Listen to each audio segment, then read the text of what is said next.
Greetings, R. Frederick Riddle here with another episode of Christian News and Views. This is episode 2698. Well, this is Wednesday, and the title today is Will Putin Expand the War? And this article originated in Estonia. It says this: Russia is stuck on the Ukrainian battlefield and lashing out with massive strikes on Kiev. The growing fear in European capitals is that President Vladimir Putin will try next to reshuffle the cards by expanding the conflict to Europe. In recent weeks, Russia has made increasingly bellicose statements against the Baltic states. It has threatened to bomb decision-making centers in Latvia after accusing the country of hosting Ukrainian drone operators, an allegation denied by the Latvian authorities. Air raid alarms were sounded in Lithuania last week, forcing the government into a bunker after suspected Russian drones approached its airspace from Belarus. The Russian Ministry of Defense has also published the addresses of companies allegedly working on drone production with Ukraine in 8 European nations, warning of unpredictable consequences and sharp escalation if military assistance to Kiev doesn't cease.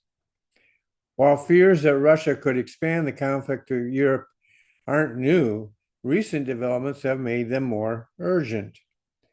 Several European national security officials have warned that Russia could try to test the cohesion of the North Atlantic Treaty Organization by targeting one of the Baltic nations, Swedish and Danish islands in the Baltic Sea, or alliance territory in the Arctic.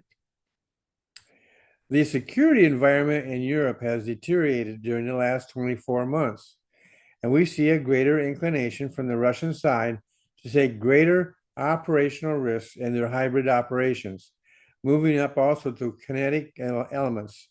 Sweden's defense minister, Paul Johnson, said in an interview, "We are cognizant that we need to be focused on strengthening our ability to deter and defend against the Russians." President Trump's recent threats to withdraw from NATO and his moves to reduce U.S. forces deployed in Europe have undermined this deterrence. Senior European officials say they fear Russia may see an opening in the next 12 months as the oil shock from the Iran war creates additional political turmoil in Europe, buoying far-right parties that seek a return to buying Russian oil and gas and an end to aiding Ukraine.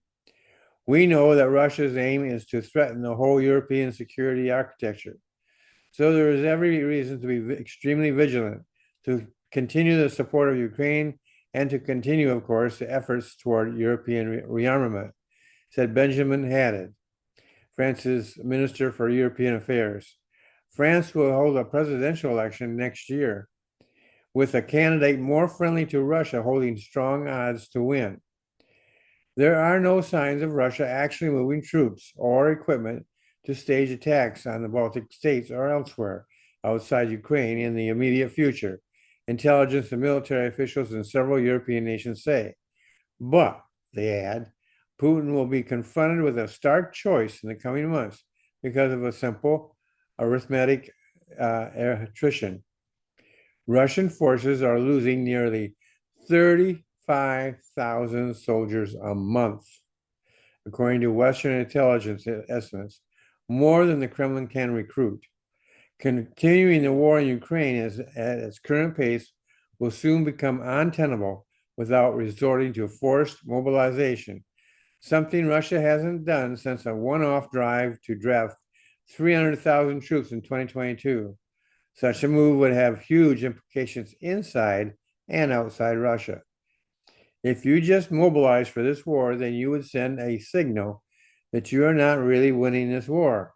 Kaja Kallas, the European Union's top official for foreign affairs and security policy, said in an interview. So there comes a point where they need to escalate in order to justify the mobilization. And that's a very dangerous point. Of course, nobody sees in the head of Putin, but this could be the calculus to move forward and change the narrative of this war. The current stalemate is largely due to Ukraine's and Russia's advances in drone warfare, What used to be a front line is now a vast kill zone, dozens of miles wide, in which any movement is usually quickly discovered and advancing troops are killed well before they reach enemy positions. Ukraine's growing advantage in longer range drones enabled by Starlink means that Kiev can also target moving trucks and fuel and ammunition depots more than 100 miles in the Russian rear, severely disrupting Russian logistics behind the front lines. Russia can't afford to continue the war on its current trajectory because it will face the trap of diminishing resources, said Alexander V. Daniluk, chairman of the Center for Defense Reforms in Kiev and a former Ukrainian defense and intelligence official. This means that Putin will have to escalate. He can do it vertically by increasing the intensity of violence, including through nuclear blackmail, but without any real use of the nuclear weapons. And he can do it horizontally by expanding the geography of the conflict as he seeks to freeze the war on better terms. Russia already conducted snap nuclear exercises that included deploying warheads to Belarus this month. Moscow has also warned that Kiev will face a wave of systematic heavy bombardments like the wave of missile and drone strikes last weekend, urging foreign embassies and citizens to evacuate the capital. Putin, whose military commanders now routinely make up battlefield advances, claiming control over towns that remain in Ukrainian hands, such as Kupiansk and Lyman, keeps insisting that victory remains in sight. The frontline situation for the armed forces of Ukraine is gradually turning from difficult and critical to catastrophic, he said this month, urging Ukrainian troops not to follow the orders of the illegitimate thieving junta in Kiev. There is no indication that Putin's strategic objective, domination of all of Ukraine and redrawing the balance of power across Europe, has been scaled back despite Moscow's battlefield challenges. Russia may be changing its tactics, but it hasn't changed its strategy and its goals, and it won't stop by itself, said Mariana Betsa, Ukraine's deputy foreign minister. Its imperialist and revanchist aspirations remain. In Russia's official discourse, relatively conciliatory towards the U.S. since Trump's election, the EU, which now provides most of the support for Ukraine, features as the implacable enemy that must be punished or destroyed. Russia clearly sees the European Union as a threat to their system of governance, which is about oppression and fear. Michael McGrath, the EU Commissioner for Democracy, Justice, and the Rule of Law, said in an interview. Ultimately, their aim is to destroy the European Union, and we should be under no illusions about that because they don't want a large, powerful, united democratic bloc on their doorstep. In recent war games, Ukrainian drone teams quickly defeated much larger units of NATO forces. The problem is Russian troops possess comparable experience and drone equipment and would likely fare much better against European militaries than they do against Ukraine, especially if the US doesn't rush in to help. To embark on such an escalation, Russia would first have to replenish the ranks of its military. Mobilization, technically, is absolutely doable. Their mobilization system has been fixed, but this would also create serious internal problems and pressure, which then could lead in different interesting directions. It would be a risky decision for Putin, said Karpol Rosen, director of the Estonian Foreign Intelligence Service. Problems inside of Russia are starting to pile up, not succeeding on the battlefield, the finance situation, and the Ukrainian deep strikes that are affecting the economy, but also the people. Johnson, the Swedish defense minister, reminded that hundreds of thousands of Russian men fled the country after mobilization began in the fall of 2022, afraid of being thrown into the Ukrainian meat grinder. The last time Putin did the mobilization, there was a considerable brain drain, and we also saw that the popularity of Putin severely declined, he said. Attacking NATO would be a severe mistake, Johnson added. We're very determined to keep every inch of Allied territory safe. The idea of breaking out of the stalemate in Ukraine by expanding the war to NATO countries in the Baltics could be seductive but dangerous to Putin, said Norbert Röttgen, a senior German lawmaker.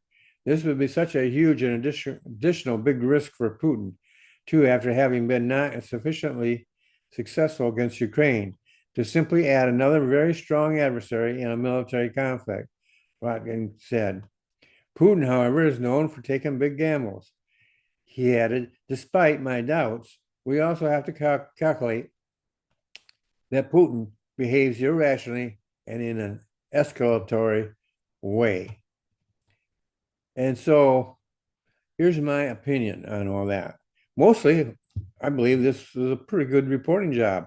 There's might be some bias in there, but overall, it was pretty good.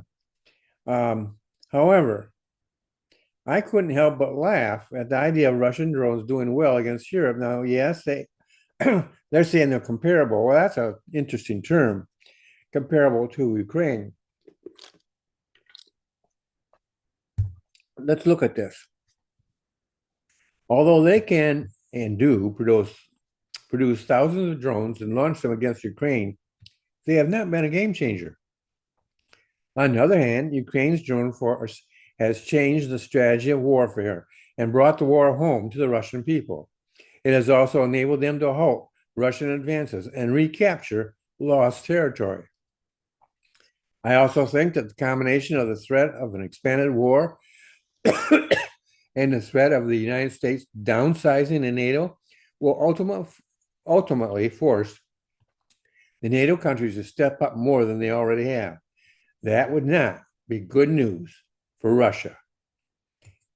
So I'm going to leave it at that because the Russians have more experience than Europe does in drone warfare. And the war games serve as a way of teaching. And so the war games that they had with Ukraine made them, Europe, aware of the shortcomings. So they're going to be moving and probably moving as rapidly as possible. And Ukraine will probably even help them, sort of a trade-off, you know. But Russia, well, the word comparable suggests this, that they're even. No, I think Ukrainians up here and maybe right about there would be Russia. Russia is, in my opinion, losing the war. And largely the drones have been the game changer in this whole thing. Ukraine has been able to reach deep, more than 100 miles, deep into Russia. They've attacked Moscow itself, and they've gone, like I said, very, very deep. But not only have they attacked the Russian military bases and things like this, they have gone after other areas, industrial areas, and this has brought it home to the Russian people. Before, the Russian people kind of thought, oh, this is just like a foreign war. It doesn't really affect us. And so, and they kind of favor the government getting back Ukraine anyhow. Well, things are changing. Now, all of a sudden, they feel the pressure of the war. All of a sudden, they have shortcomings. All of a sudden, there's even danger. And so this is changing the internal politics there in Russia. Even the experts aren't aware of how much it's changing.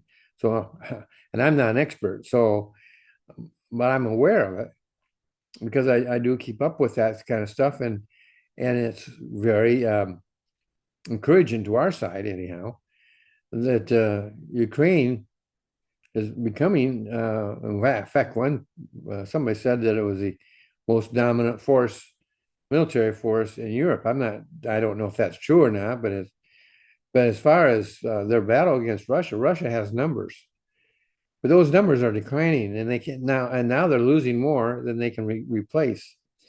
And so that's as that continues on, Putin's going to be faced with a very, very hard decision of what he's going to do. If he decides to escalate and go against Europe, He may have some initial gains out of that, but in the end, I think he's going to lose.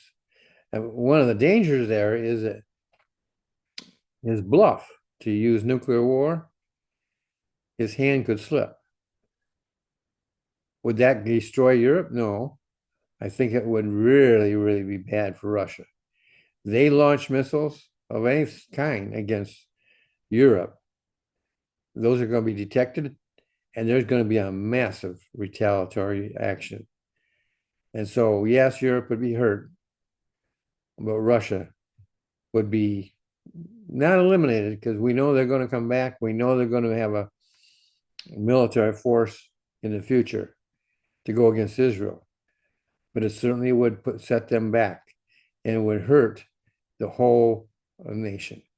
Well, that's my opinion.